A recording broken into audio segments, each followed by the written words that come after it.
యోగాని వదిలేటువంటి ప్రసక్తి లేదు.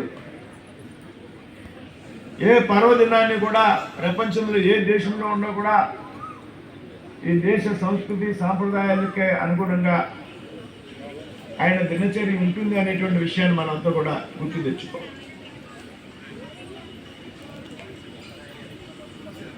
ఈ విధంగా చక్కగా యోగా చేయడం వల్ల మనం చేయడమే కాకుండా మన చుట్టుపక్కల ఉన్నటువంటి వ్యక్తుల్ని ప్రోత్సహించడం వల్ల చక్కటి మానసిక ప్రశాంతతకి మందు లేదు. అది మనసుకు సంబంధించినటువంటి విషయం. యోగా చేయడం వల్ల శరీరానికి మెదడుకి కనెక్టివిటీ పెరుగుతుంది.